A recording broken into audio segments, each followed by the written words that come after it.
우리가 이스라엘 시리즈를 공부하면서 날로 날로 이렇게 단계적으로 발전해 나가는 걸 여러분들이 이제 경험하게 될 거예요.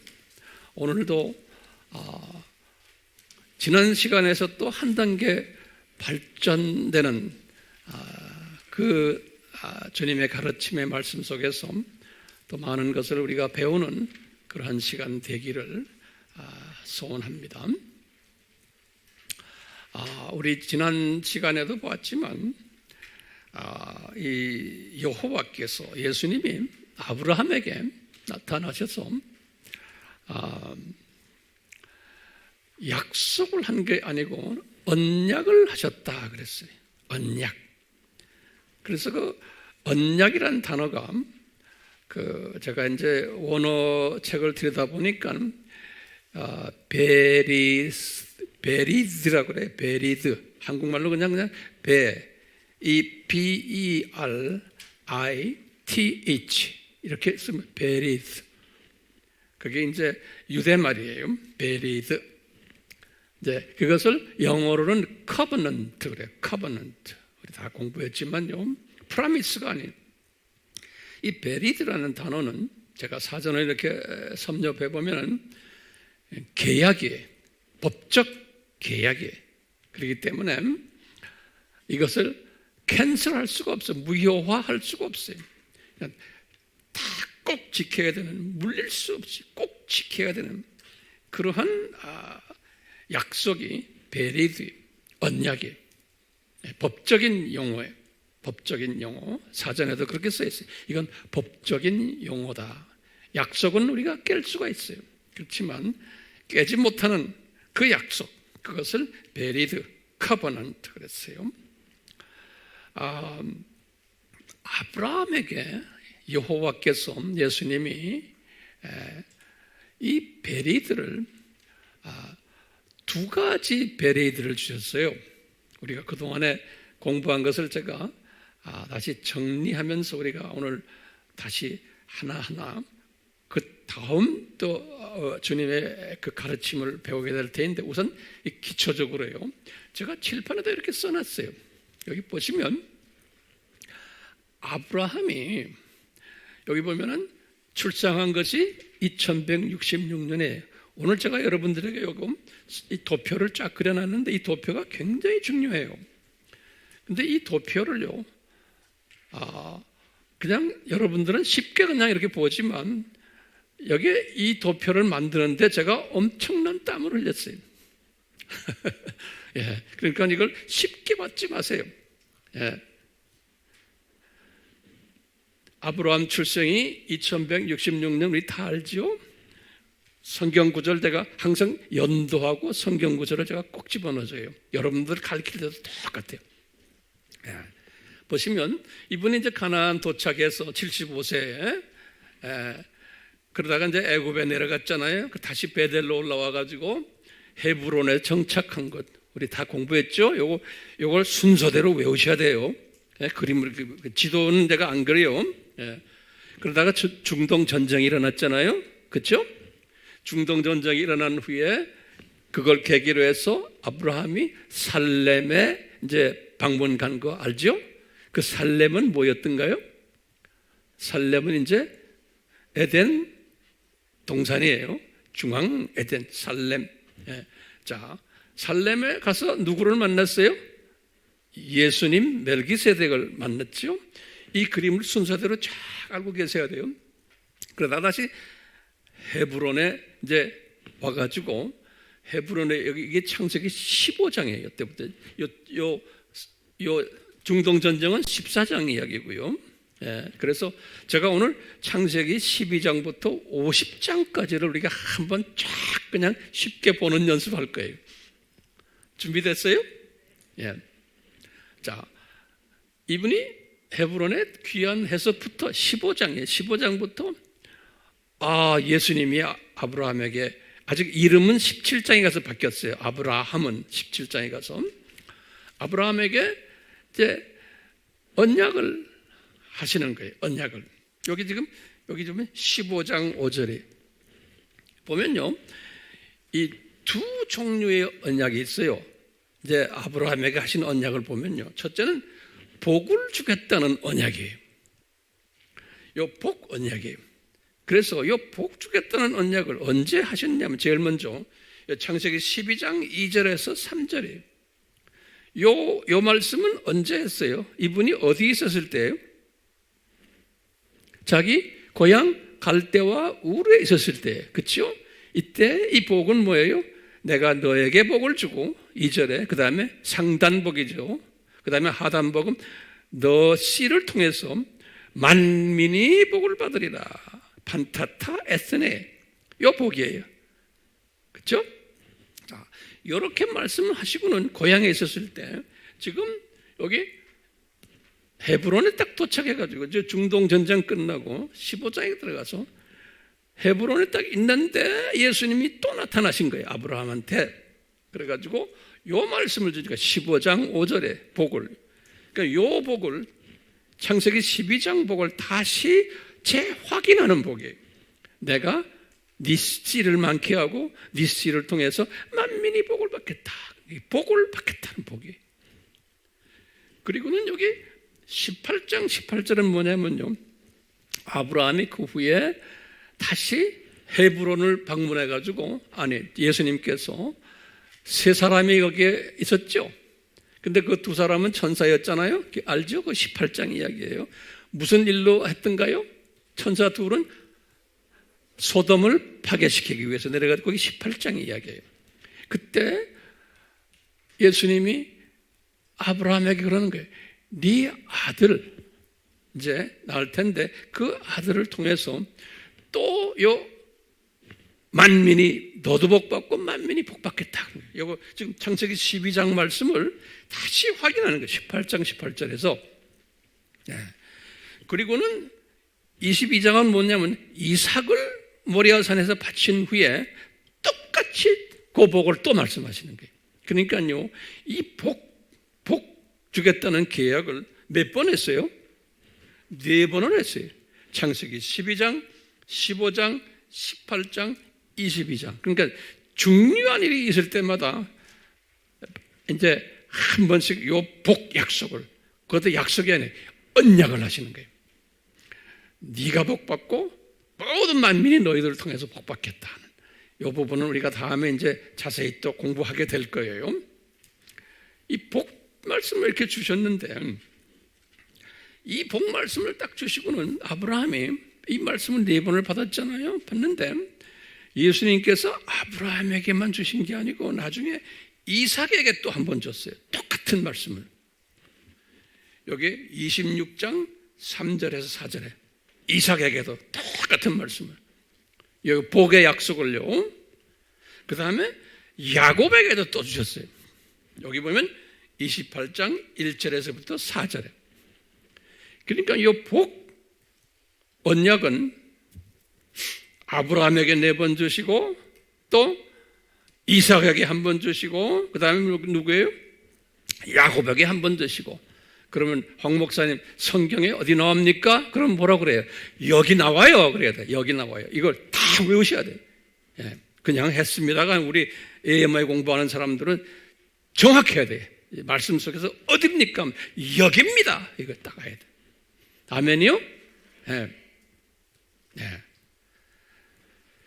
그런데 그 가운데서 저주의 언약을 또 주신 게 여기에 지금 15장 지금 여기 15장에 여기 지금 보면은 헤브론 귀환해가지고 요 15장 요 복을 줬잖아요. 15장 5절에 그러면서 뭐라고 그러냐면 아브라함이 예수님께 질문하는 거예요.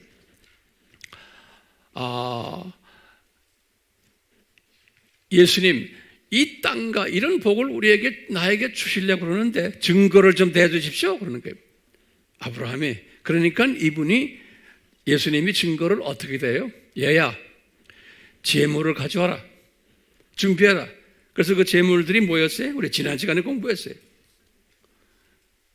3년 된 염소, 3년 된 소, 죽죽해서, 그래서 어떻게 그거를 갈라라. 그랬죠? 갈라라 그래 놓군요. 다 갈라놓은 다음에 예수님이 하신 말씀 있죠. 아브라함아, 내가 증거를 대줄게. 그러면서 하시는 말씀이 오늘은 요 말씀에 지금 초점이 있어요. 네 후손이 외국에 가서 400년 동안 노예 생활을 하다가 내가 그 민족을 혼내줄 텐데, 그리고는 네 민족이 거기에서 해방당해 가지고 다시 이 땅으로 오리라 하는 거예요. 그러니까 이 땅을 주겠다는 게 뭐냐? 그냥 주는 게 아니고 400년을 돌다가 거기서 그 생활 다 끝난 다음에 이 땅을 주겠다는 거예요. 이 복은 그때 내리겠다는 거예요. 그 말씀이 우리 유명한 창세기 몇 절에 15장 13절에서 16절인 거예요. 그러면 이것은요, 언약인데, 이게 언약인데, 그래서 이게 아브라함과의 언약이에요. 다 언약들인데, 요 언약은 가만히 들여다보면 무슨 언약이냐면, 요거는 저주의 언약이에요. 네 민족이 저주를 받아서 생고생을 한 다음에 400년, 그 다음에 다시 내가 불러다가 이 땅을 주겠다는 거예요. 이건 저주의 언약이에요. 저주의 언약인데, 이 저주의 언약은 예수님이 아브라함에게 딱 한 번 딱 하셨어요. 요 15장 13절에서 16절. 이 저주의 언약은 한 번 딱 하시군요. 그 다음에는 이 저주의 언약을 반복하지 않으셨어요. 한 번 딱 했어요. 한 번 딱. 이게 굉장히 중요한 개념이니까요. 오늘 잘 들으세요. 한 번 딱 했어요. 그 의문이 있어요. 왜 한 번만 딱 하시고 이 저주의 언약을 이 아들이 어디 있어요? 요 이스마엘에게도 하지 않고 이삭에게도 하지 않았어요. 그렇기 때문에 이스마엘도 이 저주의 언약을 모르고 이삭도 이 저주의 언약에 대해서는 몰라요. 그런데 이삭은 무엇은 알아요? 어떤 언약은 알아요? 복 언약은 알아요. 요거 노트에다 잘 정리해 놓으세요. 이삭은 복 언약은 아는데 저주의 언약에 대해서는 모르는 거예요. 다시 말하면 내 민족이 장차 어느 나라에 가서 400년 노예 생활하다가 다시 이 땅으로 온다는, 가나안으로 온다는, 그건 몰라요. 왜 모를까요? 예수님이 직접 이삭에게 말씀하지를 않았어요. 그것은 뿐만 아니라 내가 볼 때는 아브라함도 자기 아들에게 이 복 언약은 아마 했었을 거예요. 그런데 아브라함이 자기 아들에게 저주의 언약은 안 하셨던 것 같아요. 왜요? 별로 좋은 언약이 아니잖아요. 그리고 아브라함의 입장에서 보면 400년 동안 노예 생활을 하다가 다시 온다니까 이거는 현실성이 없는 거예요. 아브라함이 볼 때도 400년, 그 먼 400년 이야기니까 그것도 언제 일어날지를 모르는데, 그렇기 때문에 아브라함의 입장에서도 그것을 당장 사랑하는 아들에게 그런 이야기할 마음이 안 들었던 것 같아요. 그렇기 때문에 요거 끄세요. 그렇기 때문에 이 저주의 언약은, 오늘 이 이야기를 제가 하려고 그러거든요. 이 저주의 언약은 아들에게도 안 한 거예요. 이삭에게도 안 하면서도 나중에 이삭을 제물로 바치는 사건은 이게 저주의 언약 속에 숨겨져 있는 하나의 영적 가르침이에요. 요 모리아산에서 이제 예수님이 장차 죽으실 것을 요 아는 창세기 22장 사건 아닙니까? 그리고는 야곱도 태어나고 여기 손자지요. 아브라함의 에서도 태어났어요. 이삭이 60세 때, 여기 성경 구절은 여기 다 나와요. 그리고 이제 아브라함이 죽었어요. 그런데 아브라함이 이삭에게도 이 저주의 언약을 이야기 안 했고 야곱에게도 안 했어요. 그리고 이제 죽으셨어요. 그렇기 때문에 아브라함만 요 저주의 언약을 알고 계셨지 이삭도 몰랐고 야곱도 몰랐어요. 그런데 복의 언약은 아주 알고 계셨어요. 복의 언약은 이분들 다 후손들이. 그런데 아브라함이 죽었어요. 자, 여기까지는 우리가 알아요. 그러다가 이제 요 이삭을 여기 지금 보시면 야곱을 하란으로 보내는 이야기 우리 알죠? 왜 그러는지. 요거 좀 요 이스라엘의 도표를 잠깐 보세요. 여기 잠깐 보시면 이 도표도 굉장히 중요한 도표니까요. 요거 우리 꼭 알아두셔야 돼요. 우리 공부했죠? 여기 보시면 아브라함의 족보예요. 항상 데라가 있고 데라 밑에 아들 아브라함, 나홀, 하란이 있다. 우리 이거 다 공부했어요. 거기에 대한 성경 구절은 제가 여기다 다 드렸어요. 그런데 보면은 아브라함의 아들은 이삭이죠. 이삭. 근데 나홀이 누구하고 결혼했냐면 하란의 자기 딸 밀가하고 결혼했어요. 여기 결혼해가지고 요 나홀과 밀가가 결혼해가지고 아들을 8아들을 낳는데 그 8번째 아들 이름이 아주 유명한 부두엘이라고 그래요. 8번째 아들이 부두엘. 창세기 22장 20절에서 22절에 보면 그 이야기가 나와요. 자, 그 다음에 제가 칠판이 좀 적어서 이리 올라가서 부두엘이 여기 이 부두엘이 리브가를 낳고 라반을 낳았어요. 부두엘이. 자, 이분들이 어디에 살았어요? 하란에 살았죠. 그렇죠? 예. 근데 아브라함이 이삭을 누구하고 결혼하게 했냐면 리브가하고 결혼하게 했어요. 우리 알죠? 그러니까 이삭이 볼 때는 라반하고는 무슨 관계예요? 외삼촌이죠. 자기 아니지. 예, 오케이. 이삭하고 리브가가 결혼해가지고 여기 지금 요 사이에 아들 둘이 나왔죠. 에서와 야곱이 나왔죠. 야곱이 볼 때는 라반이 누구예요? 외삼촌이에요. 그렇죠? 이 야곱이 자기 어머니의 오빠예요. 남동생인지 오빠인지 모르겠지만 여기 그림 됐어요? 성경 구절은 제가 이게 다 드렸어요. 여기 보세요. 이 에서는 에돔 족속들로 이제 연결이 돼요. 에돔 족속. 그래서 여기 성경 구절 제가 다 드렸어요. 에돔 족속들이 쭉 창세기 36장 1절에서 43절에 보면 자세하게 에돔 후손들의 이름이 나와요. 에돔 족속이에요. 여기는요. 자, 야곱이 어떻게 됐어요? 야곱을 어디다 보냈어요? 결혼시키려고? 하란으로 보냈죠. 하란에 지금 이분들이 계시기 때문에. 그래서 하란에 가서 자기 외삼촌한테 갔죠. 그게 누구예요? 라반한테 갔죠. 그래서 요 야곱이 요 외삼촌 딸이 누구예요? 요 레와와 요 라헬이죠. 요 라헬 외삼촌의 딸이죠.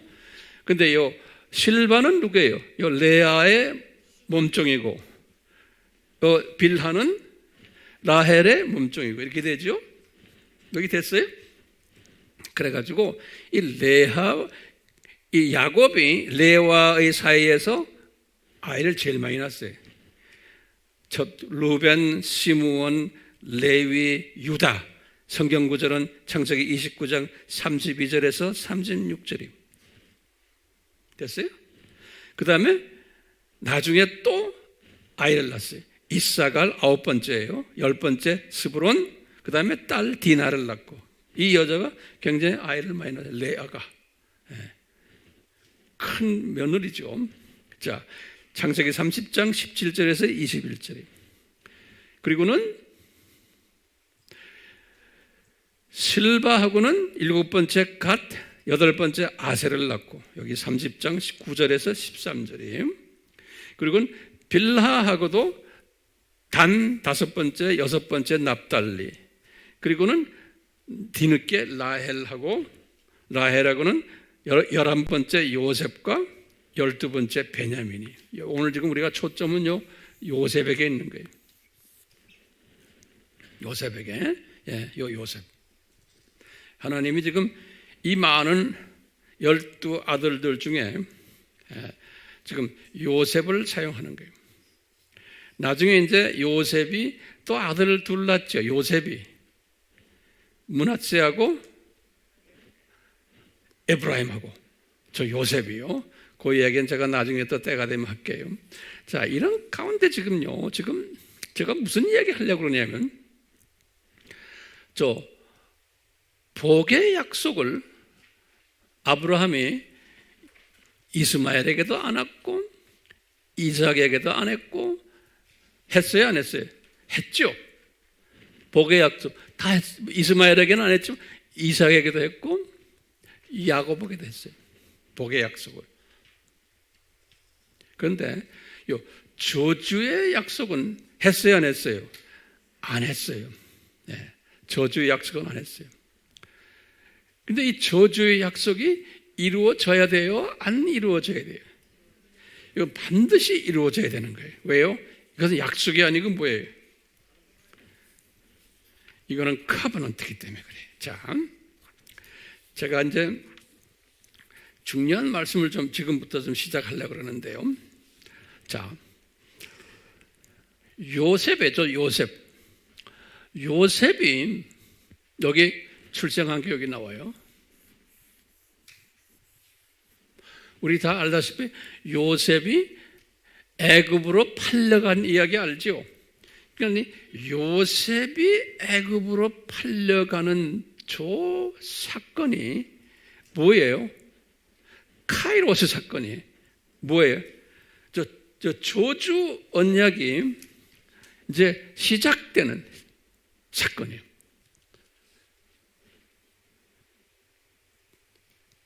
여기요, 요셉이 17살 때 창세기 37장 2절에 37장부터 이제 중요한 장들의 요셉 이야기거든요. 37장 2절에 그랬어요. 요셉이 17살 때인데 이제 이분이 갑자기 예수님께서 이분에게 어떻게 했어요? 꿈을 꾸도록 한 거예요. 꿈을 꾸도록. 이 말은 뭐냐면요, 요 아브라함에게 저주의 약속을 이제 해가지고 아브라함에게 약속을 해가지고 계속 그 약속이 이루어지기 위해서는 크로노스 기간이 필요한 거죠. 그러니까 이 모든 인물들은, 이 인물들은 그 저주의 약속들을 향해서 가는 크로노스, 준비 기간이에요. 쭉 가다가 이제 소위 카이로스가 딱 된 거예요. 때가 딱 되니까 그게 요셉이 몇 살 때? 17살 때. 요셉이 17살이 딱 됐을 때 요셉에게 꿈을 꾸게 하시는 거예요. 그러니까 요셉이 이 저주의 약속을 알았어요? 몰랐어요? 몰랐죠. 몰랐어요. 그냥 꿈을 꾼 거예요. 그러니까 꿈의 내용이 뭐냐면, 우리 잘 알죠? 꿈의 내용이요. 이 꿈을 2번 꿨어요, 이분이. 하나님께서는 확인하기 위해서는 항상 답을 해요. 2번 꿨어요. 첫 번째 꿈은 뭐였냐면, 자기 형제들하고 같이 밭에서 단을 묶는데, 자기 단이, 요셉이 자기 단이 딱 서 있고, 나머지 형님들, 단들은 다 자기 단 밑에 와서 절을 하는 꿈을 딱 꾼 거예요. 이게 이제 37장 이제 나오는 5절에서부터 한 7절 이야기예요. 그러니까 형들이, 이 사람이 순진해가지고 자기 형들에게 이 꿈 이야기를 해줬어요.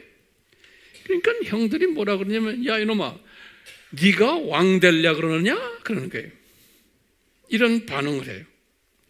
그러면서 8절에 보면 속으로 형들이 이놈을 미워했다 그렇게 써 있어요. 성경에 보면요, 미워했다. 그러니까 이 사건들은 지금 뭘 이루시려고 지금 이런 사건들이 일어나요? 이 저주의 언약을 이루시기 위해서 그러는 거예요. 그러니까 큰 그림 속에서 지금요. 그러니까요, 이 저주의 언약이라는 큰 독수리 시각을 보지를 못하면 그냥 거기서 지금 형제들끼리 서로 질투하는 거, 그것만 보는 사람들이 대부분이에요. 그것만 보는 사람들이. 우리가 성경 공부를 해도 그래요. 내가 나쁘다는 게 아니에요. 그런 시각을 가진 사람들이 대부분이에요. 똑같아요. 형제들도요, 이 지금 도표에 그런 이 형제들도 큰 그림을 보질 못했어요. 그렇죠? 유명 인사들이 모두 다. 요셉도 마찬가지예요. 요셉도 이 당사자인데도 이 큰 그림을 보지를 못했어요. 그리고는 형들도 마찬가지예요. 그러니까 질투심 나고 싸움하고 막 이러는 거예요. 그런 일이 분명 안에 있지만 큰 걸 본 사람들은 이런 질투심을 가질 필요가 없지만 또 주님의 계획에, 좀 있으면 제가 이제 다시 좀 자세히 설명할 거예요. 보세요. 그러면서 두 번째 꿈을 딱 꿨는데 37장 9절에 그래요. 요셉이 또 꿈을 또 꾼 거예요. 해와 달이 있으면서 별이 11개가 있는데, 그 해와 달과 11개의 별들이, 11개의 별이라는 건 자기 형님들이, 자기 동생 베냐민까지 합해가지고 나에게 절을 합디다, 이런 이야기를 또 꿈을 꾼 거예요. 그러니까 형들이 얘가 이런 꿈을 또 이야기하니까 안 그래도 지금 배 아픈데, 이 형들이 보면 성경에서 그래, 시기가 대단했다 그랬어요. 그런데 형들이 이렇게 시기를 하는 이 가운데 야곱이 옆에서 딱 보고 있다가, 듣고 있다가, 야곱은 그 말을 마음에 두었더라 그랬어요. 야곱은. 그러니까 야곱은 이 37장 11절에 보면 마음에 두었더라 그랬어요. 근데 야곱은 마음에 두었지만 이게 무슨 큰 그림을 봤어요? 못 봤어요?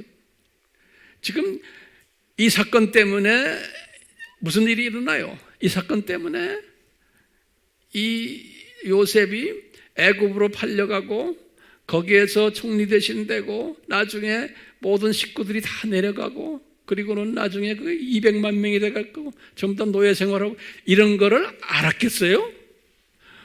몰랐죠. 이 큰 독수리의 시각은 가지고 있지를 않았던 거예요.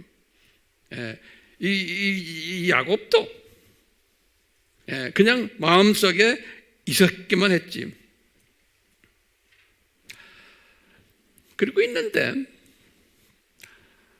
아버지 야곱이 이러는 거예요.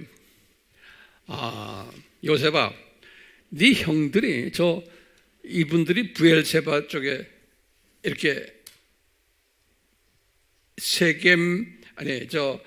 헤브론 쪽에 이제 있었을 텐데 저 북쪽 세겜 쪽에 사마리아 지방에서 형들이 양들을 치고 있었어요. 거기 가가지고 형님들 양 잘 치우나 좀 알아봐라 그런 게 37장 13절부터 쭉 보면요.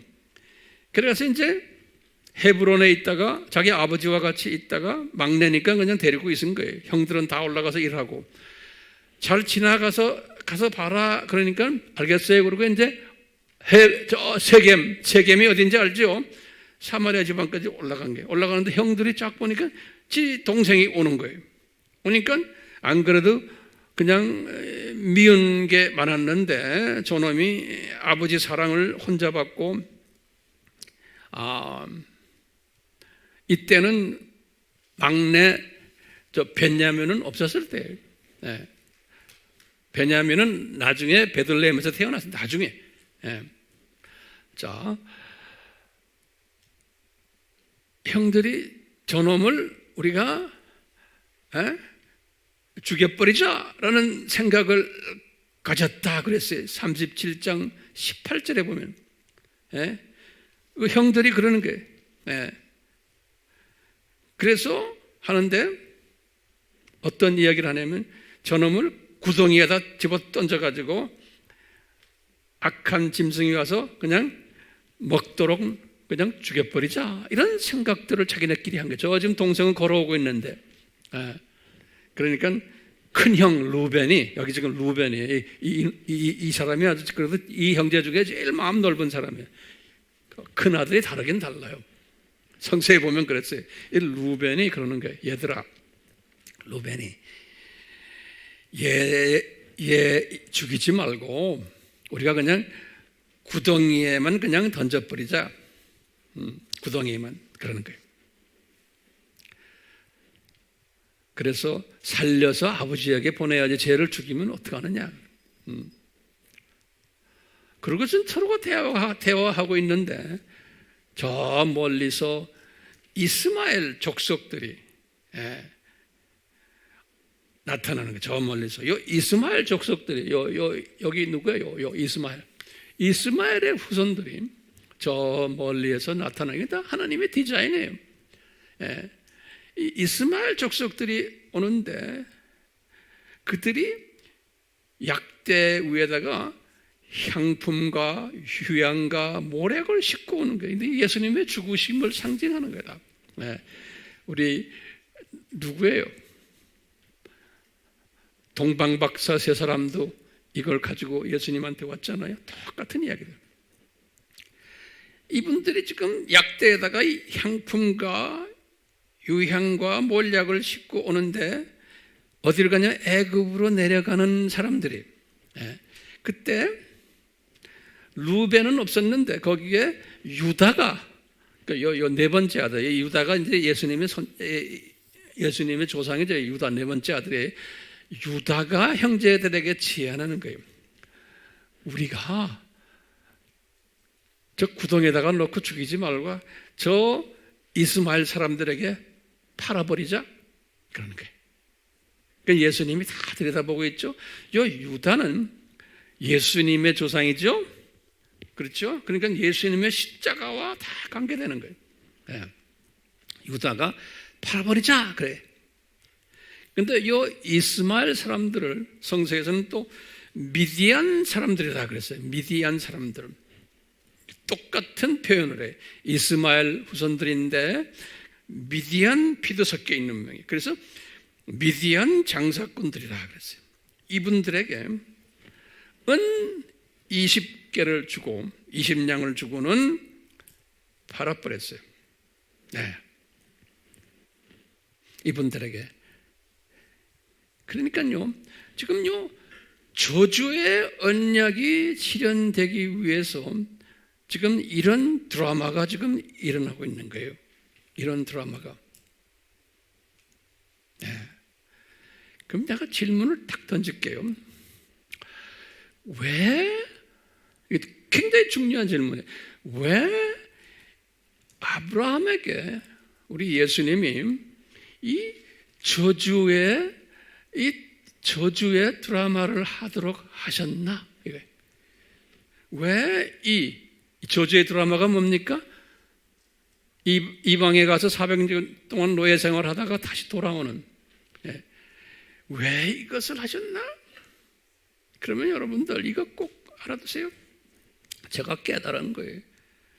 지금 이 세상을 하나님이 아담 타락으로 시작해서 이 세상을 이제 만들었잖아요. 그때 하나님의 자녀들에게 뭘 가르치는 거예요? 복, 저주, 복 시나리오를 가르치는 거예요. 그래서 아담이 창조됐을 때 복을 받았어요. 복 시나리오. 그러다가 아담이 타락되면서 육헌령의 저주가 떨어졌어요. 기억나시죠? 그리고는 누구를 통해서 다시 그 저주가 복으로 회복돼요? 예수님을 통해서. 그 복, 저주, 복 시나리오를 지금 요 아브라함과 그 후손들을 통해서 역사 무대에서 한번 뛰게 하는 거예요. 역사 무대에서. 그러니까 누구를 위해서 뛰는 거예요? 우리를 위해서. 그래서 이분들은 조교팀들인 거예요. 그래서 제가 항상 강조하죠.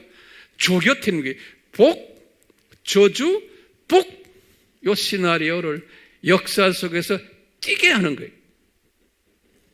그래서 아브라함에게 똑같이 처음에 복을 딱 줬어요. 몇 번을 줬어요? 여기 보면 4번, 이삭에게 1번, 야곱에게 1번. 복 받겠다. 그래 놓고는 이제 또 저주 받겠다.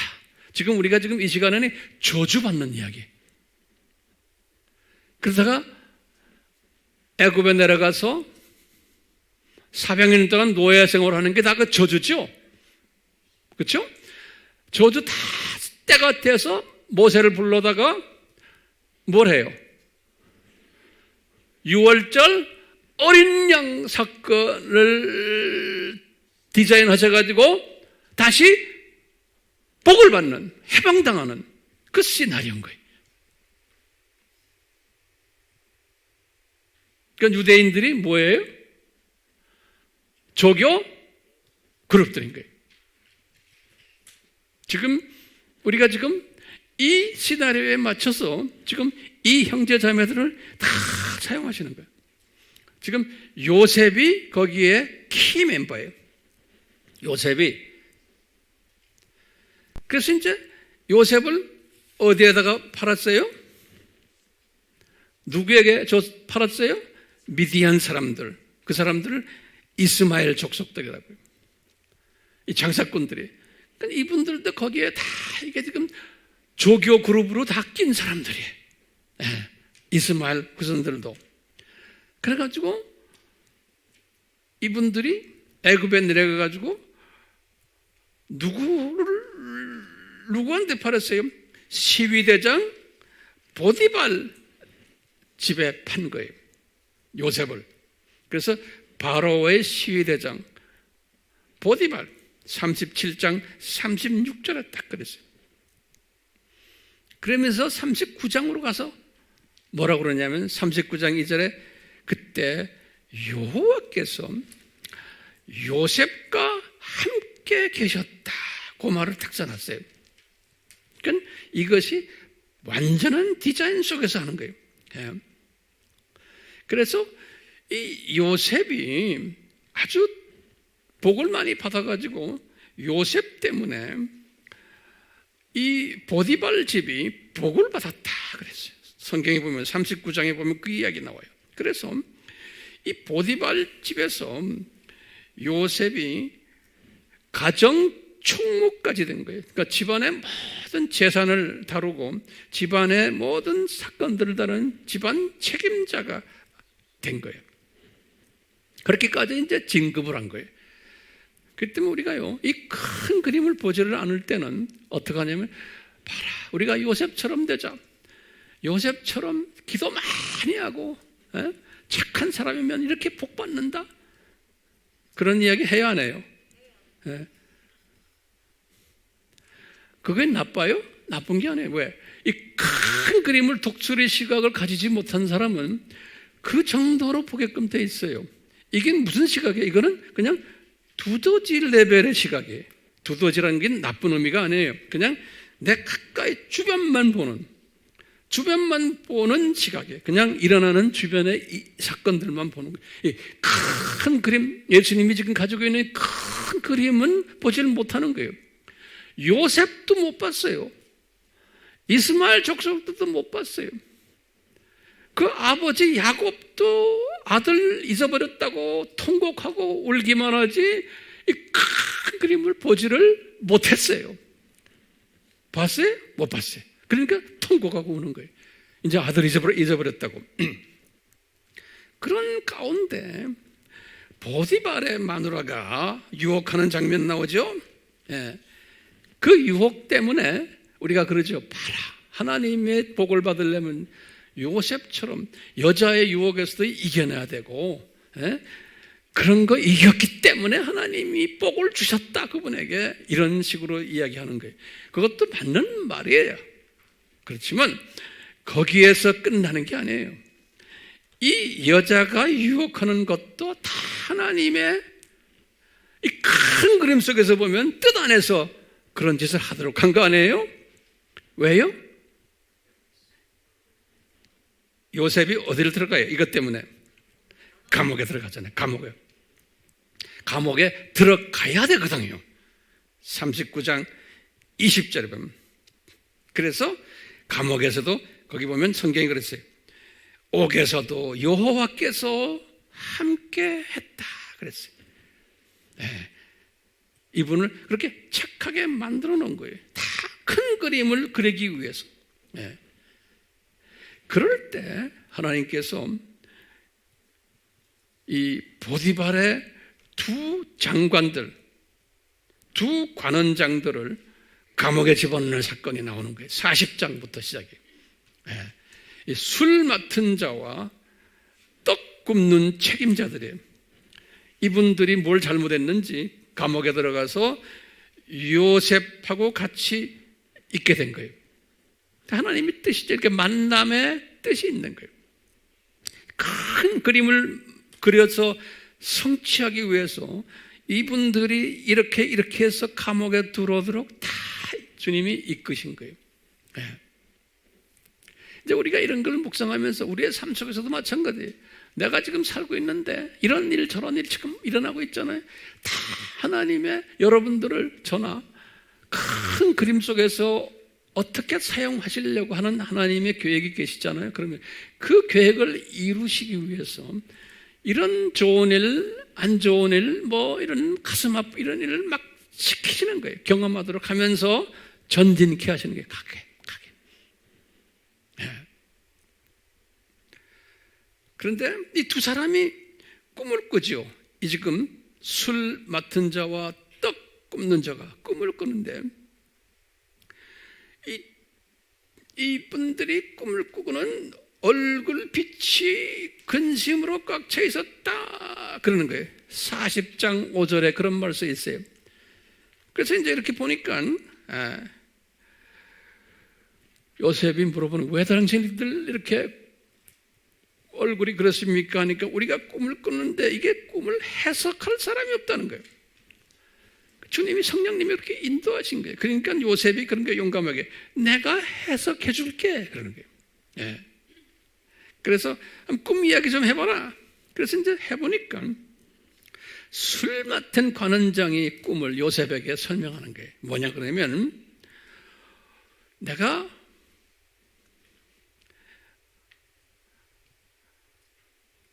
이 꿈을 다 들어보더니 술 맡은 사람한테 뭐라고 그러냐면 너는 3일 있다가 풀려날 거다 그러는 거예요. 네, 그러면서 요셉이 그러는 거예요. 너 풀려나면 나를 잊지 말아라 그러는 거예요.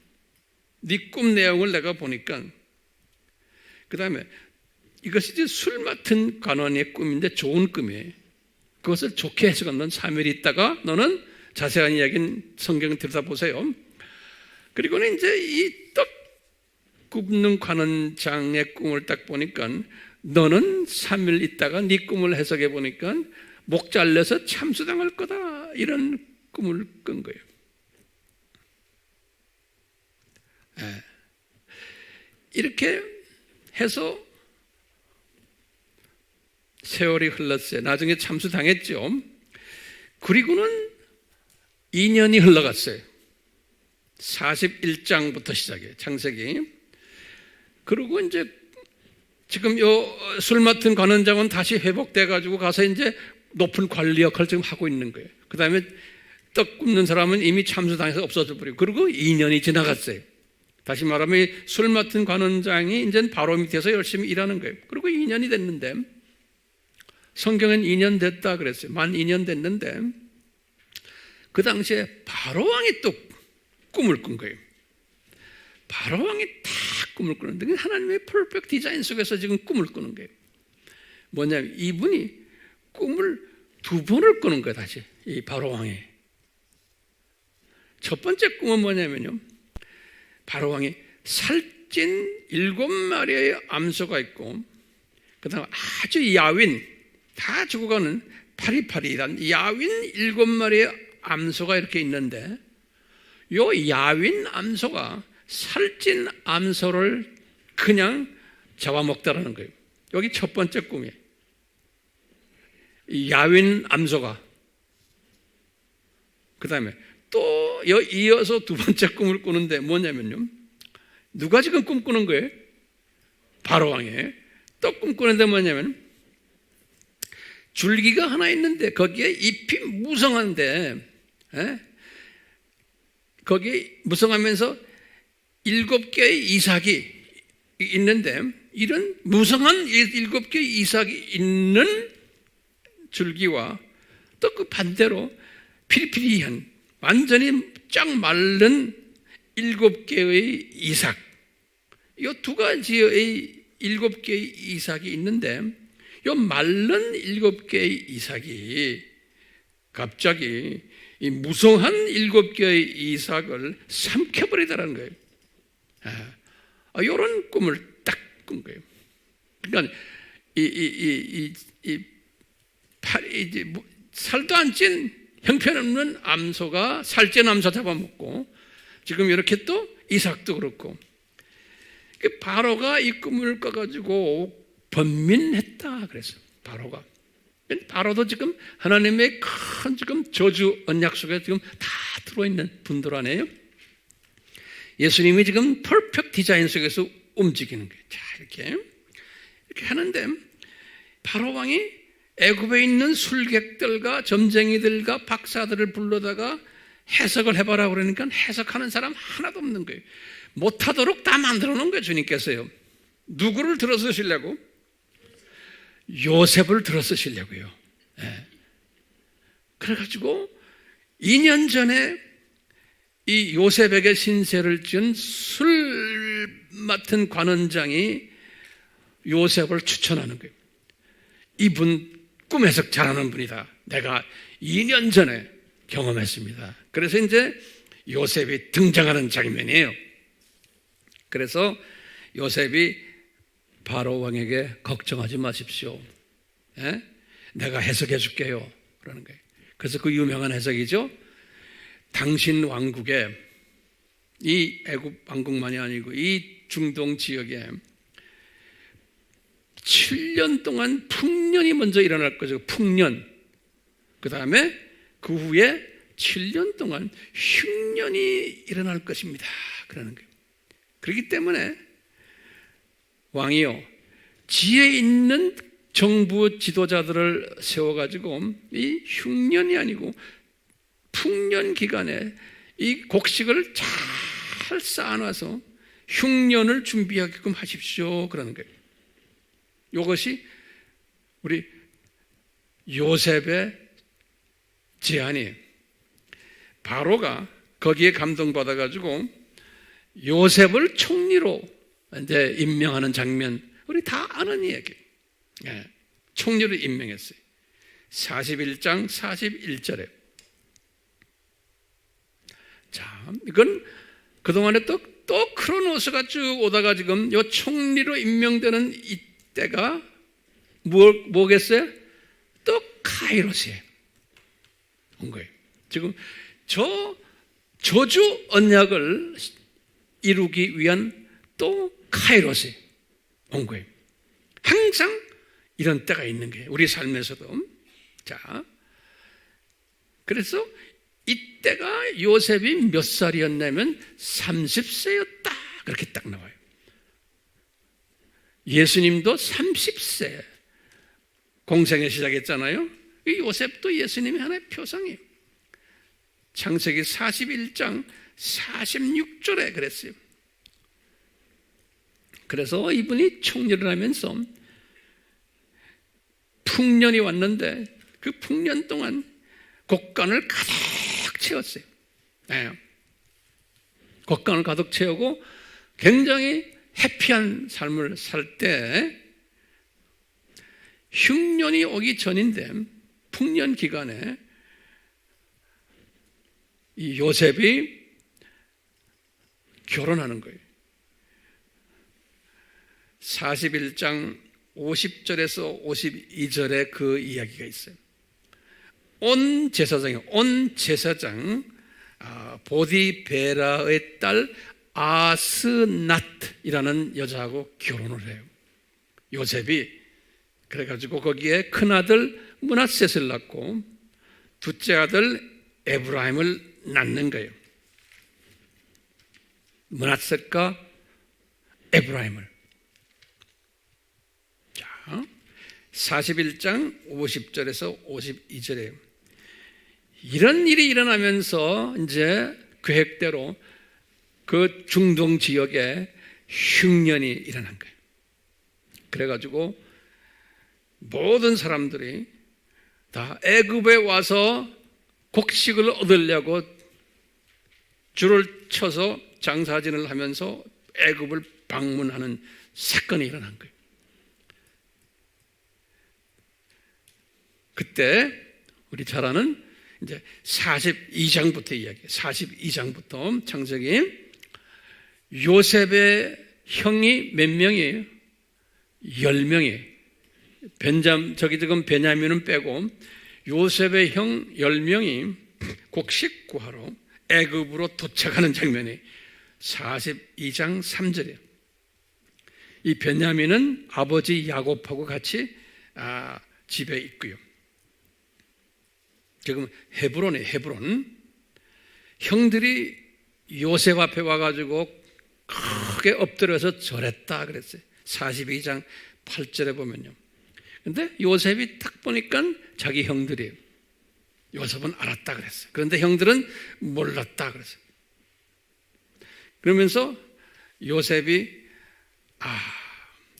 자기가 꿈꿨던 것들, 예전에 형님들 앞에서 2번 꿈꾼 거 있죠? 그걸 생각을 했다 그랬어요. 그러니까 이런 영화 같은 장면이 일어났던 거예요. 그런데 요셉이 형님 보고 그러는 거예요. 너희들 왜 왔냐 이게. 니네들 이 나라를 어떻게 하려고 온 정탐꾼들 아니냐? 라고 이제 호통을 쳤다고 그랬어요. 요셉이 지혜로운 사람이에요. 그러니까 이 형들이 요셉한테 그러기를 아닙니다. 우리는 음식 구하러 왔습니다. 그러면서 우리 형제가 12명인데 막내는 아버지와 집에 있고 지금요. 또 하나가 막내 있었는데 그 막내는 없어졌어요. 이런 보고를 하는 거예요. 42장 13절에. 그러니까 요셉이 그 말을 딱 듣고는 너희들 정탐꾼이구나. 이놈들아, 너희들 막내 동생 있지? 그놈 데려오지 않으면 너희들 여기다 다 가둬버리겠다 그러는 거예요. 42장 15절에서. 그러면서 3일 동안 감옥에다 가둬버리겠다는 거예요. 그래서 3일 동안 가둬놨어요. 그리고는 요셉이 이 형들 앞에 나타났어요.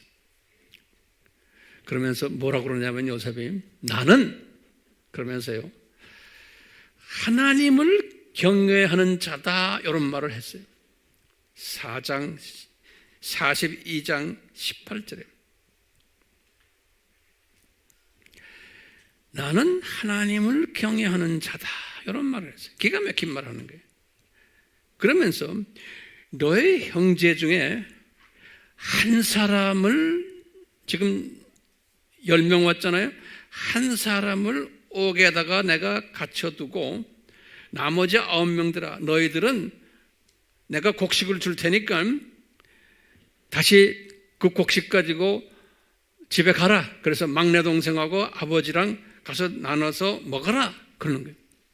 그런데 조건이 있다. 막내 동생을 데려와라. 그래서 내가 한 사람을 인질로 데리고 있겠다. 그 인질이 누구였어요? 시므온을 인질로 데리고 있어요. 요 시므온, 요 둘째 아들이에요. 요 시므온을 인질로 두고 나머지들은 다 곡식을 가지고 곡식을 꽤 많이 줬어요. 그리고는 보내버렸어요.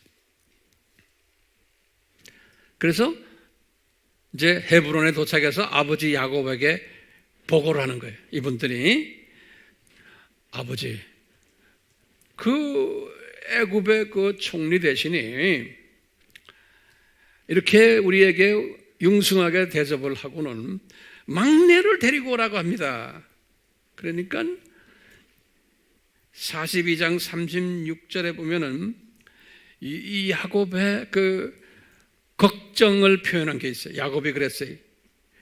얘야, 요셉도 우리 이미 없어져 버렸고, 우리 아들 시므온도 지금 잡혀서 감옥에 지금 있고, 이제 야곱의 입장이에요. 그러면서 베냐민까지 데려오라? 그럼 베냐민도 가서 또 빼앗길 텐데, 그러니까 요셉의 입장에서는 아들 셋을 잃어버릴 걱정이 생긴 거예요. 이런 사건들을 예수님이 딱 들여다보고 계시겠죠? 예수님이 얼마나 씩 웃으시겠어요? 이런 상황들이 우리의 삶 속에서도 지금도 일어나고 있어요. 저는 이걸 묵상하면서 우리의 삶 속에서도 마찬가지, 지금 뭐 이런 일 저런 일 우리 속에 일어나지만 예수님이 보실 때는 너 그게 필요하다, 너 그게 필요하다. 왜? 앞으로 너를 향해서 내가 할 일이 있다는 거예요. 네. 그때 르우벤은 항상적인 큰아들이죠. 아버지가 이렇게 막 걱정을 하니까 르우벤이 아버지를 안심시키는 거예요. 네. 그러면서 아버지, 우리 지금 가져온 이 모든 곡식 다 먹었잖아요. 이제 기근은 계속되잖아요. 그러니 어떻게 해요? 우리가 저기 내려가가지고 베냐민 데리고 가가지고 곡식을 좀 더 받아와야 되잖아요. 거기 43장 15절에 그렇게 말했어요. 예. 그래서 이제 내려갔어요. 내려가서 이제 이 요셉이 자기 남동생 베냐민을 딱 본 거예요. 요셉이. 보고는 요셉이 감동이 되니까 그 형제들에게 곡식을 주기 전에 돈을 잔뜩 돈 보따리에다 해서 이 형제들에게 준 거예요. 그러니까 우리는 인간적인 수준에서 설명을 하면 참 형제간에 우애가 있다. 이제 우리가 이 수준으로 해서 성경 공부하고 이 수준을 가지고 우리가 설교 듣죠? 그렇죠? 그래서 우리가 이런 형제애를 가집시다. 예를 들어 설교 제목이 그거예요. 그게 다 필요해요. 근데요, 여기 이거보다는 훨씬 더 내용들이 숨겨져 있는 거예요. 그러니까 이 형들이 이렇게 보니까 자기네 보따리에 돈이 잔뜩 들어있는 거예요. 그러니까 이분들이 겁을 냈다고 그랬어요. 이거 우리를 도둑으로 지금 정탐꾼으로 만들어가지고 우리를 감옥에 집어넣으려고 그러는구나. 그래서 지금 누가 지금 애굽 사람들이 우리에게 이렇게 돈을 주셨구나 라고 걱정을 하면서 요셉의 그 집에서 일하는 그 관리에게 우리가 이게 겁납니다. 왜 이렇게 우리한테 이렇게 하십니까? 이렇게 말하는 거예요. 그 요셉의 그 관리하는 청지기가 그러는 거예요. 걱정하지 말아라. 이거 우리 총리께서 너희들에게 주라고 이렇게 해서 내가 가져온 거다. 에?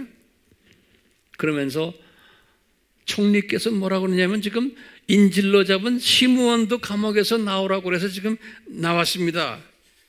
그래갖고는 온 형제들이 다 모인 데서 이 요셉이 큰 잔치를 베푸는 이야기 나와요. 네, 이 잔치를 베푸는 이야기가 이렇게 베푸니까 기가 막힌 게 성경에 이렇게 기록되어 있어요. 잔치를 베푸는데 딱 의자에 딱 이게 저 테이블 앞에 앉혀놨는데 큰 형님부터 지금 순서대로 앉혔다는 거예요. 순서대로 여기 좀 그래서 나 이 도표를 그린 거예요. 그러니까 요셉이 그 순서를 알아야 몰라요. 요셉이 아니까 순서대로 앉혀놓은 거예요. 그러니까 이 형님들은 모르는 거예요. 근데 놀란다고 그래요. 순서대로 이렇게 앉혀놨어요. 순서대로. 예. 그리고는 특히 베냐민, 그 막내예요. 베냐민한테는 밥을 다른 형제들보다 5배로 더 많이 주더라. 성서에 딱 그렇게 기록해 놨어요. 5배로 더 많이 주더라. 네. 이런 이야기들이 성서에 쭉 기록이 돼 있어요. 그러면서 이제 요셉이 이제 드디어 때가 되어서 자기의 정체성을 이 형제들에게 이야기하는 장면이 45장부터 나와요.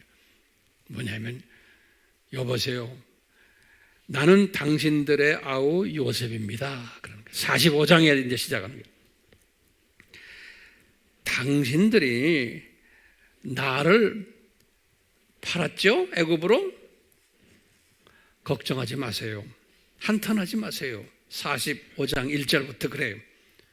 그러면서 45장 5절에 기가 막힌 말을 요셉이 해요. 뭐라고 하냐면은, 하나님이 생명을 구원하시려고 나를 당신들을 통해서 이곳에 보낸 거다 그러는 거예요. 기가 막힌 말이에요.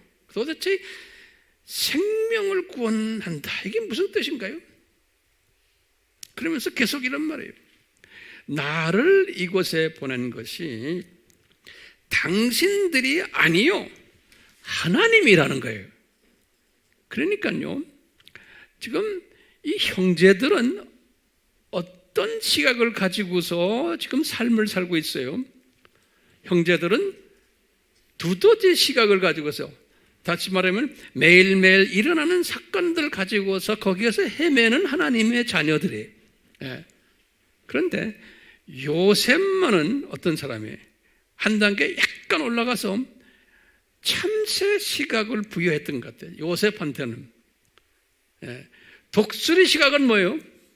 독수리 시각은 뭐예요? 다 보는 게, 아브라함부터 시작해서 이 도표를 쫙 다 보고 400년 노예 생활하는 거 다 보고 거기서 나오는 거에 다 보는 것이 독수리 시각이에요. 그렇죠? 근데 이 형제들은 그거 보지 못했어요. 또 요 야곱도 못 봤어요.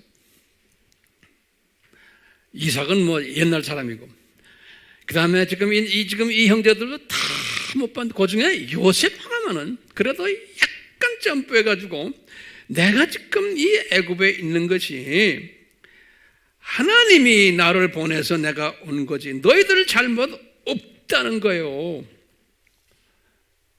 창세기 45장 8절에 그러는 거예요. 그러면서 뭐라고 그러냐면, 형님들 그러지 말고 빨리 고향으로 올라가서 아버지 야곱을 모시고 오십시오. 그러는 거예요. 이 카이로스 타임이에요. 그래서 아버지 카이로스 타임이에요. 아버지 야곱이 내려왔어요. 45장 9절에서 10절 보면, 그러니까 아버지 야곱이 내려올 때 모든 식구들을 다 데리고 내려온 거예요. 거기 몇 명이? 70명이. 그러니까 요 내려오는 요 순간이 무슨 카이로스예요? 아브라함에게 뭐라고 그랬어요? 여기 아브라함이 15장 13절에서 16절에 뭐라고 했어요? 너희들이 이방 땅에 가서, 그랬죠? 그 이방 땅에 가서 하는 그 약속이 지금 요 순간에 지금 이루어지는 거예요. 이방 땅에 가는 거예요. 제가 여기다 써놨어요. 야곱 가족이, 여기 지금 1876년이에요. 주전. 야곱 가족이 애굽에 내려간 게 70명이 내려갔는데, 여기 46장 27절에 그렇게 써놨어요. 그런데 요 사도행전 7장 14절에 누구 설교에, 스데반의 설교에서는 75명이라고 써요. 75명이 내려갔다고 그랬어요. 그럼 그 5명은 누구냐? 내 생각에는 무슨 머슴들이 아닐까? 이렇게 그냥 우리가 추측하는 거예요. 거기 같은 직계 가족이 아니면서 모섬들이나 또는 여종들이 아니었을까 이렇게 생각해. 그렇지만 요 아브라함의 직계들이 몇 명이 내려갔어요? 70명이 정확하게 요 저주의 언약대로 먼저 저주를 받기 위해서 거기에 70명이 내려갔다 그랬어요. 예. 그래가지고 46장 27절에 그래가지고는 바로 왕이 이분들에게 가장 좋은 땅을 줬어요. 고센 땅이라고. 고센. 저기다 적질 않았지만 46장 28절에 고센 땅은 제일 좋은 땅이에요. 거기를 줘가지고 요셉이 왕노를 할 때, 왕노를 할 때까지, 아니, 총리할 때까지, 요셉이 죽을 때까지, 여기 요셉이 여기 죽은 게 있죠? 요때까지 110세에 죽었거든요. 50장 22절에 그렇게 써 있어요. 요때까지 이분들이 무슨 역할을 했어요? 이분들이 요간 30년에 내려가가지고 요간 30년 동안은 괜찮게 살았어요. 여기 보세요. 1876년에서 30 하면 1846년. 요 30년 동안은 여기 보이세요? 30년 동안은 아주 후한 대접을 받으면서 이제 살다가 이제 요셉이 죽은 후에 우리 알죠? 그때부터 이제 생고생을 하는 이야기 우리 다 알죠? 그 이야기는 우리가 이제 다음에 또 시간이 있을 때 하겠지만, 자, 이 사건을 우리가 보면서요, 이것을 우리가 뭘 배워요? 지금 여기 보면요, 아브라함이 자기의 그 아들 손자에게까지 예수님이 아브라함에게 주신 그 복의 약속은 했어요. 그런데 요 저주의 약속은 안 해줬어요. 그러기 때문에 지금 이 요셉 스토리를 우리가 봐도 야곱도 이 저주에 대한 거에 대해서 알아요? 몰라요? 야곱도 모르고요. 또 여기 지금 나오는 이 모든 아들들도 이 저주를 받아야 된다는 것을 모르는 사람들이에요. 예. 모르기 때문에 지금 70명이 애굽에 가가지고 앞으로 또 400년 동안 애굽에서 한 200만 명이 많은 숫자들이 노예 생활을 할 텐데 그 계획하신 것을 이분들이 모르는 거예요. 예.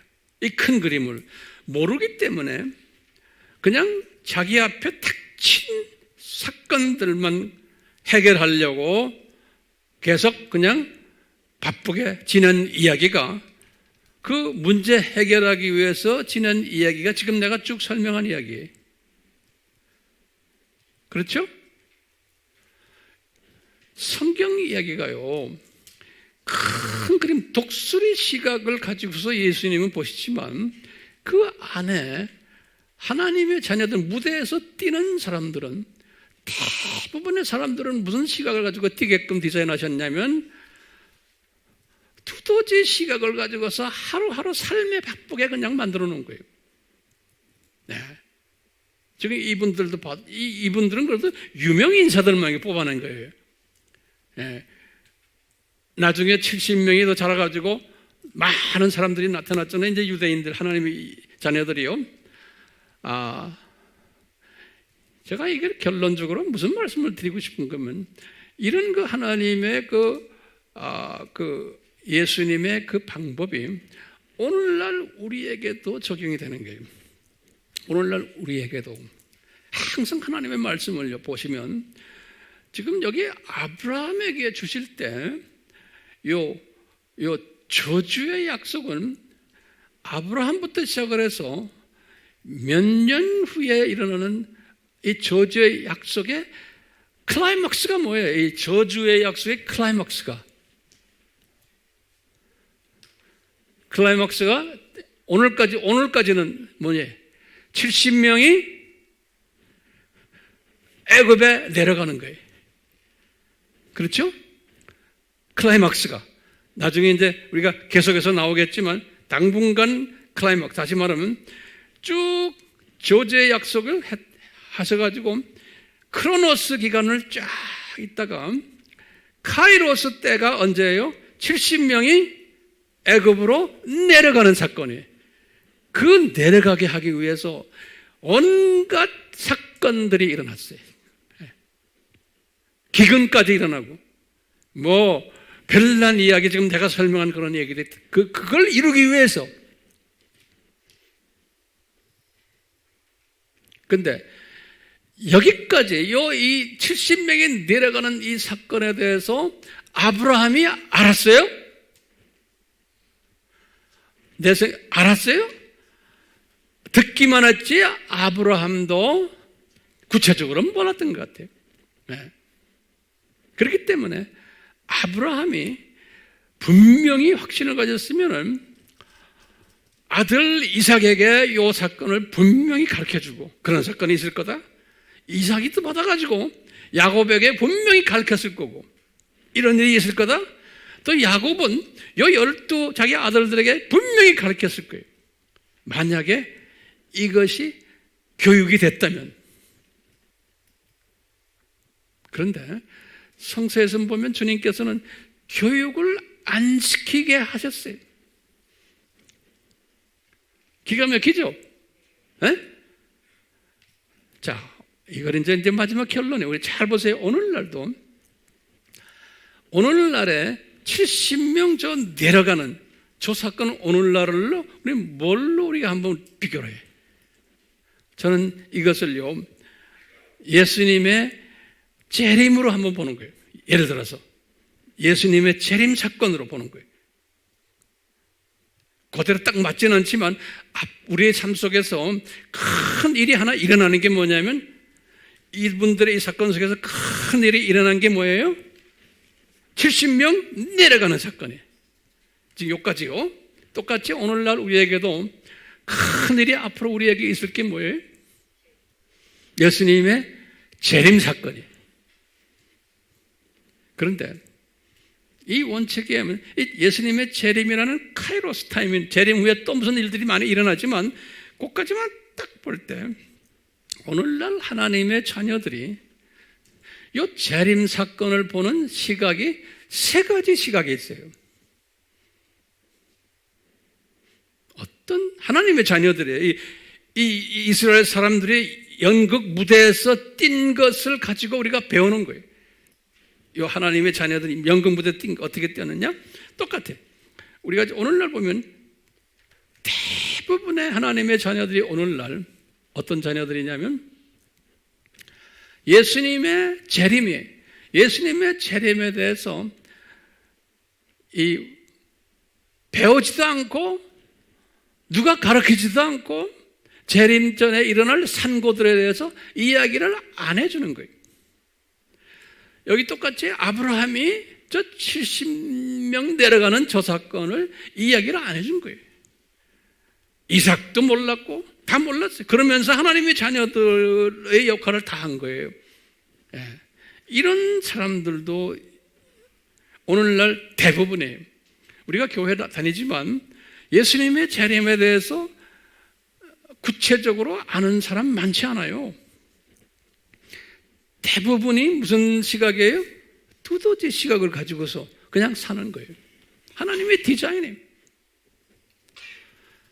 그 다음에 소수지만 어떤 분들은 이런 가운데서 은혜를 받아서 지금 이 요셉이 형님들에게 이야기하는 거예요.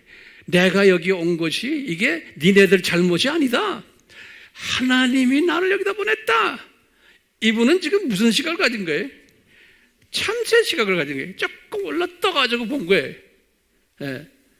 그렇지만 70명이 올 것까지는 다 생각 못한 거예요.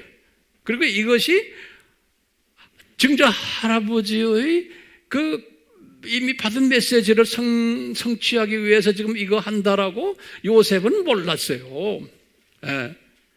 그렇지만 이분에게 약간 눈을 떠서 지금 이 사건은 형님들 하나님이 하신 겁니다. 내가 한 거 아니고 형님들 잘못 없습니다. 여기까지는 된 거예요. 오늘날 지금 그리스도인들 중에서 이 산고 시대에 많은 산고들이 일어나죠. 지금 이 슬라빅 민족들, 내가 이번에 목회자 칼럼에도 썼지만 이런 사건들을 그냥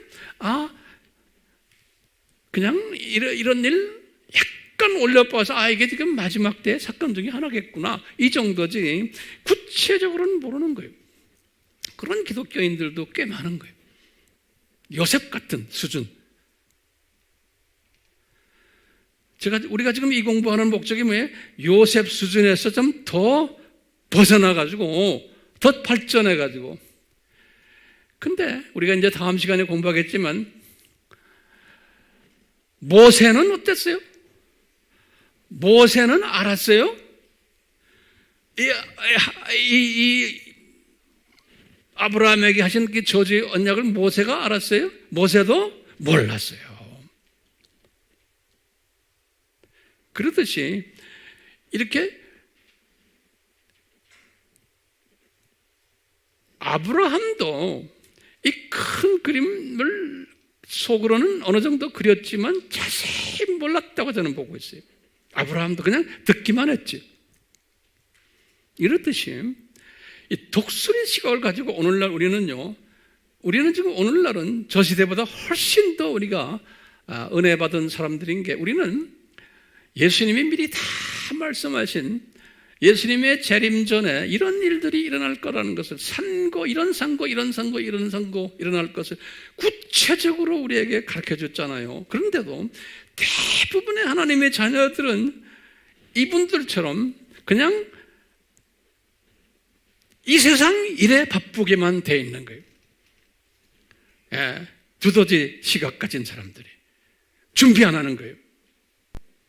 이 세상. 그래서 노아의 때와 같다, 예수님 말씀하신 거예요. 그런데 소수지만 약간 떠서 참새 시각으로 보는 사람들도 있고, 거기서 더 떠가지고 이제는 독수리 시각까지 가질 수 있는 환경을 만드셨어요. 이제는 주님께서 오늘날은요. 그래서 이 독수리 시각은 가장 볼 수 있는 시각이 뭐냐면, 예수님의 재림 전에는 이런 산고들이 있을 거다. 그래서 세상이 어떻게 될 거다. 그러다 어떻게 되다가 두짐승 세력이 있고 하다가 나중에 언제쯤 되면 예수님이 재림에 오실 거다. 이 독수리 시각을 우리가 지금 가지기 위해서 제가 매주마다 이 단에 서가지고 지금 말씀드리는 거예요. 그러니까 우리가 살고 있는 이 시대는 이 독수리 시각을 가질 수 있는 이 시대에 우리가 살고 있는데, 그렇지만 대부분의 사람들은 이 독수리 시각을 가질 수도 없고 가지도록 허락도 안 하시고 그러세요. 대부분의 사람들은. 그런데 독수리 시각을 은혜로 받게 된 사람은 그냥 그것을 받아가지고 폼재고 할렐루야 하라고 한 것은 아니잖아요. 이 독수리 시각을 가진 사람은 뭘 하라고요? 예수님의 재림에 관한 이 사건을 열심히 정돈해가지고 주변 사람들에게 나누라고, 가르쳐주고 깨우라고. 두더지 시각을 가진 사람들도 그렇게 하는 사람이 있어요. 그 수준으로. 참새 시각을 가진 사람들도 그 수준으로 하고 있어요. 그런데 이 독수리 시각을 가지는 사람은 더 큰 수준을 가지고서 주님의 재림을 준비케 하라는 그러한 메시지를 오늘 우리가 이렇게 이 아브라함의 이야기를 접하면서 다시 한번 확인케 돼요. 확인케. 조금 어려웠지만 우리들은 이 화면으로 공부하는 우리 형제 자매들도 이 말씀을 이제 잘 깨달을 수 있는 지혜가 임하기를 바라요. 아멘. 이제 이것을 기초로 해서 다음 시간에는 더 우리가 더 이제 깊이 들어갈 거예요. 주님의 은혜로 우리가 한 단계 한 단계 업그레이드 되는 목적이 뭐예요? 나팔수되라고. 네, 나팔수가 안 되면 이것은 나중에 주님한테 꾸중을 받게 돼 있어요. 그러니까 어떻게 나팔수 돼요? 그건 여러분들 아시잖아요. 주님이 그렇게 성령님이 이끄실 거예요. 같이 기도합시다. 예수님은 정말 우리의 제한된 시각으로는 예수님의 깊은 넓은 높은 긴 그 마음을 알 길이 없습니다. 그러나 우리가 아는 것은 분명히 같은 하나님의 자녀들이지만, 우리가 오늘 이 도표에서 보듯이 같은 하나님의 자녀들이지만 시각이 다르고 영성이 다른 것을 우리가 조금 배우게 됐습니다. 오늘날 하나님의 자녀들도 마찬가지입니다.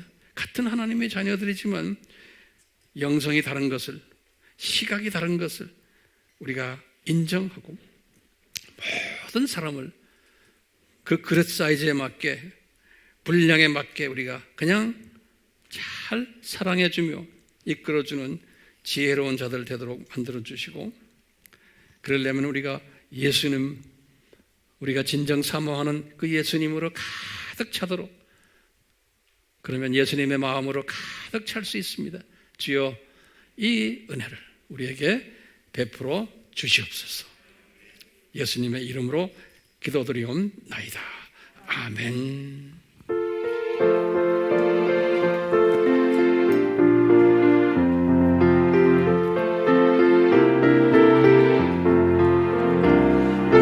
진정 사모하는 친구가 되시는 구주 예수님은 아름다워라. 사람 밑에 맥합하여 빛나는 새벽별 주님 영원할 길 아주 없도다. 내 맘이 아플 적에 은혜로 되시며 나 괴로울 때 좋은 친구라.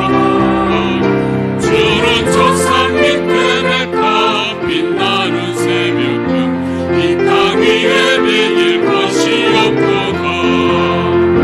내 맘의 모든 염려 이 세상 노랗고 주님 항상 같이 하여 주시고, 시험을 당할 때에 악마의 계교를 중심을 잊으사 나를 지키네. 온 세상 날 보려고 주의 소원 보려 끝까지 나를 돌아보시니, 주는 저 산 밑에 내가 빛나는 새벽별 이 땅 위에 비길 것이 없도다.